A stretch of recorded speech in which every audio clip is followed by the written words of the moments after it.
Ta-ta-da-da. Hello, good people of the internet. We are live for the 13th day in a row. This is day 13 of the 20-day live challenge that I've taken up on a Better Way platform where I join live, go live every day on my A Better Way YouTube channel and talk my heart out about the most powerful thing going on in my mind. And the challenge for the community is to help spread a better way to more and more people. The target we have set for ourselves is 10,000 public subscribers by the end of these 20 days. So make sure you play your part, make sure you share this with your friends and family, make sure you share it wherever you can. And let's get started with day number 13. Hello, Harshit. Good to see you here live. This is good, good, good. So let's get started. Today, I have something special, really. I have planned what I want to talk about, but still, my heart is racing a bit. So, excuse me if things don't really go exactly as planned. But this is a powerful topic that I want to talk about today. The topic is righteousness. The topic is what does it mean to do the right thing, really? And what I wanted to talk about today is a story which is very popular, um, very profound in one of the most profound Hindu epics ever, the Mahabharata. And I want to call out directly itself, this message that I'm about to give is not applicable only for Hindus. Just because it is present in a Hindu scripture does not mean that the message does not apply everywhere else. In fact, it applies to every single human being who's willing and ready to receive the message. So, with that in mind, let's get into that. Now, the story of Bhishma is what I want to talk about today. Bhishma was one of the most powerful, fierce warrior characters of the Mahabharata. And what happens, how his life transpires, is a big story in itself. But how it ends, right at the very end of the real war that happens in the Mahabharata, how Krishna, who is sort of the prophet of the Mahabharata, the one who gives wisdom to every single character, not every single character, but at least to people who are reading the Mahabharata, it is, you can almost say that it's the Krishna's voice that permeates the entire narration, which gives out the real message that is supposed to be received. Unconfused, pure, clear message that is supposed to be received from the Mahabharata is via the voice of Krishna. So, right at the very end of Bhishma's life, he is given some powerful words of wisdom by Krishna. And that's what we're going to talk about today. Now, a little backdrop of Bhishma's life. Bhishma was one of the most powerful, one of the most fierce characters of the entire story. He was, I think, the eldest son of the kingdom that is described in the story. And he was supposed to inherit the kingdom, but because of a rather unfortunate turn of events, he has to end up taking up an oath that he will never really preside over the kingdom. He'll always be a servant to the kingdom, and he'll let his brothers and their descendants actually take over the kingdom. So he's always a servant of the kingdom. He's never really the king. Even though he was the most capable person to lead the kingdom, he ends up taking an oath that he'll only be a servant to the kingdom. And now, what transpires is that he is also given a special boon by the gods, wherein he can decide when he dies. He will not die until he wants to die. And therefore, his wisdom, his understanding, his power really transcends generations. And I think it's two or three generations after him is when that war happens. And he is the one who's always sticking up to his oath. He's a fierce guy, he's a very strong character, and he's always sticking up to what he has been taught is the right thing to do. And the right thing to do is to stick by your oath. That's one of the most important things you do. And therefore, he is always sticking by his oath. His oath was to protect the kingdom, was to serve the kingdom. And therefore, whoever is the king in that kingdom, this guy is directly a servant of that king. Now, what happens, what transpires in these 2 3 generations is that the when the war happens, when the real war happens, the guy who is closer to the throne is actually the bad guy. Let's just keep it as simple as that. He's the bad guy, and the ones he's fighting are the good guys.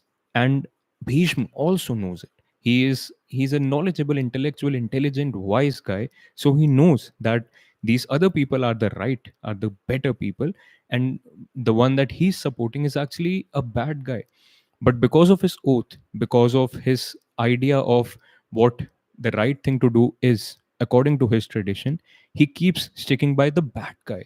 He actually goes to war with the bad guy. He supports the bad guy. And as it transpires eventually in the war, he is killed. He's supposed to be killed because the entire idea of the war was to wipe out all adharm, all non righteousness from the land, and therefore he has to die. But before he dies, Krishna gives him some really important wisdom. And you know what the wisdom was? Bhishma is almost heartbroken that he is in this situation and he's about to die. And he asks Krishna, "What did I do wrong? I always did the right thing. I always stuck by my traditions. I always stuck by what was the right thing to do. I always stuck by my dharma, my righteousness." And and what Krishna says to him, that that is exactly your problem. That is exactly where you went wrong. You never questioned what is the right thing to do. You simply kept following the tradition. You simply kept following your version of righteousness that was handed down to you. Is that really what is the right thing to do? You are such a wise person. Couldn't you see that the guy you were supporting in the war was actually the bad guy? You knew it. You could see it. With your own eyes, you could see it. But what confused you so much that you could not act on it? You could not act despite your traditions. You should have questioned your tradition. You should have questioned your oath at that moment. And that's one of the most important lessons that you must realize. If you want to understand what is the right thing to do, you can never really be handed down a map by anyone. By anyone. No one can hand you down a map that this is gonna tell you what is the right thing to do forever and ever and ever. You never need to question this. So this is always going to be the right thing to do. Whoever tells you that, run away from them. And that's the lesson that Krishna gave Bhishma. You know what you should have done, how you should have figured out what is the right thing to do. Question. You should have questioned and you should have taken your own decision. How could you, despite being so wise, be so unwise as to assume that even after 2, 3 generations have passed, your oath still stands? Your idea of righteousness is still the same. Times changed, situations changed, the king changed, your entire kingdom changed. Why did you not change? Why did you not change? And that's such a powerful lesson. If you want to understand what is the right thing to do, you have to be willing to question what you think is the right thing to do right now, according to the past. And therefore, perhaps the only guidance that can be given is always ask, what does better look like right now? And then, what does better look like right now? And now, and now. Keep asking, what does better look like right now? And take the decision that turns up in the moment. You always have to keep questioning your own beliefs, your own conditionings also. But just this simple, profound idea of what does better look like right now definitely is something to be considered. I have Rocco says, yeah.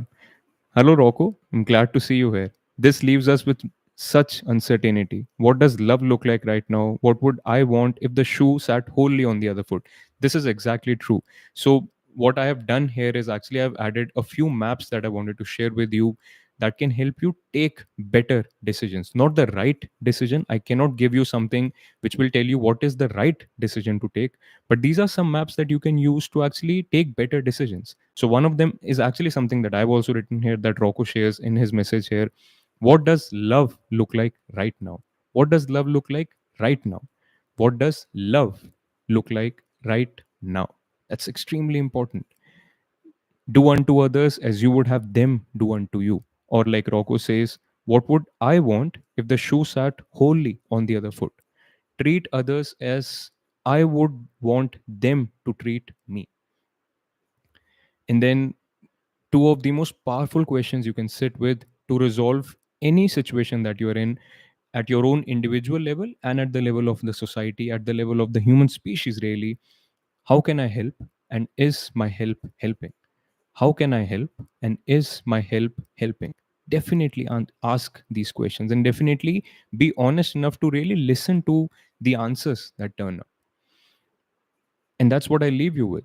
Now, something else that also turned up for me was when I was sitting with this entire story of Bhishma and Krishna and the Mahabharata, was that there was so much confusion around that time.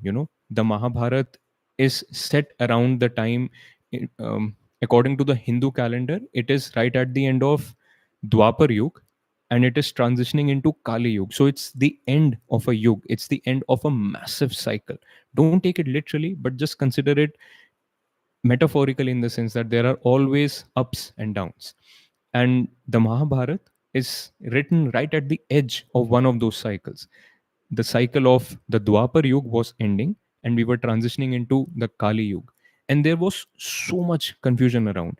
Even the most fierce, the most wise, the most intelligent people in the entire kingdom did not really know what to do. That's how much confusion there was. And now I want you to extend that metaphor into a present moment in time. How we are literally in the heart of Kali Yuga right now. This is something Rocco and I discussed in much detail in our last week's live video. You should check out that video if you still haven't. We talked about how we are right at the edge of a Kali Yuga right now. We're in the heart of Kali Yuga right now. And one of the ways in which you can understand is one of the ways in which you can understand it is actually just look at all the confusion around you. Just look at all the confusion around you, online and offline, how we can hardly decide what is right from wrong.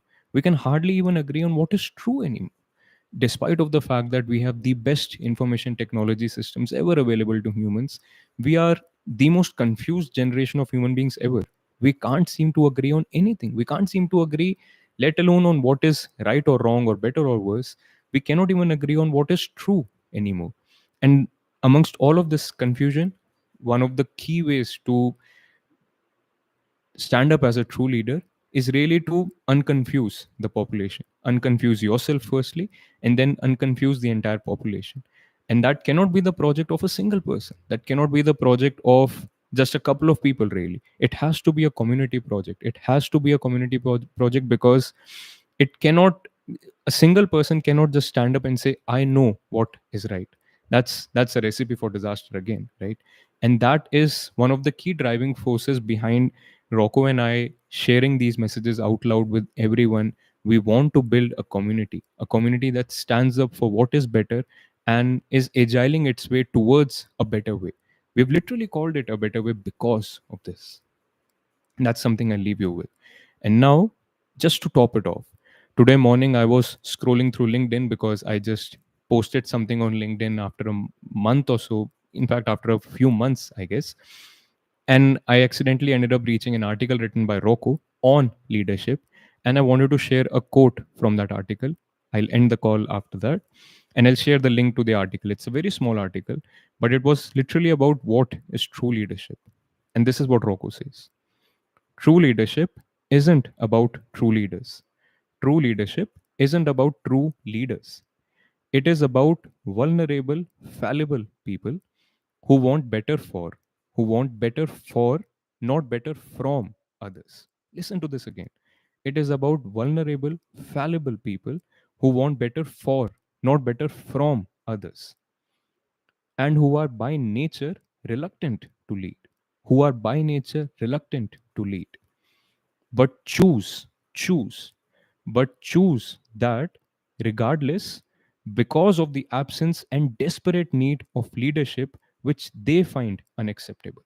That's so powerful, who are by nature reluctant to lead, but choose that regardless, because of the absence and desperate need of leadership which they find unacceptable. A leader is simply someone comfortable with service. A leader is someone simply a leader is simply someone comfortable with service who is wired this way. And I leave you with this. This is what true leadership looks like. And it by true leadership I do not mean that you have to stand up today and lead the country. You have to stand up today and lead the entire human species. Start with where you are, but start with this intention: wanting better for, not better from others. If you can do that, you can be a true leader. If you can do that, you can actually embody the real leadership that we humans so desperately need right now, in our relationships, in our politics, in our religions, in our social media, wherever. And this is a challenge for you, as I mean, if you are actually following anyone on social media right now, just check out if they actually hit this bar, if they're actually true leaders. if they're trying to unconfuse the population, if they're trying to lead people wanting better for them, not better from them, if they're actually trying to do that in this day and age, I think one of the key things that I look for is anyone who's trying to converge people rather than diverge them more. That person is a true leader right now, because he's literally looking for a better way in the heart of the Kali Yuga that we're in. So that's it. That's what I leave you with. I hope this gives you something to think about. In fact, something that I'll also say is that I've been sitting with the Mahabharata because it's a TV show also that we are watching in our home these days. And I believe there are some really powerful lessons to be had from the Mahabharata, especially from the Bhagavad Gita. Of course, that is something I think is obvious for everyone. But three key lessons from the Mahabharata are the story of Bhishma, the story of Drona, who was the guru of all of these Kauravas and the Pandavas, and the story of Karn, the warrior who probably had the most suffering in his life. So these three powerful stories will form a part of three live videos in this 20-day live series. So the first one I've covered today was Bhishma, how his story teaches us what is the right thing to do. How do you find yourself? How do you find a better way towards the right thing to do? What does real righteousness mean? What does real leadership mean? Those are the real messages from the story of Bhishma. Tomorrow, I hope tomorrow we'll cover the story of Drone, and then day after we'll cover the story of Karn. So that's it, you good people of the internet. Thank you for tuning in. I hope this made you think. I hope this moves you enough to enable you to share this channel with your friends and family. I'm shooting this live on YouTube and then we'll syndicate it to all other platforms. If you're watching this anywhere other than YouTube, make sure you check out the A Better Way YouTube channel and make sure to share this with your friends and family. Until next time, peace out.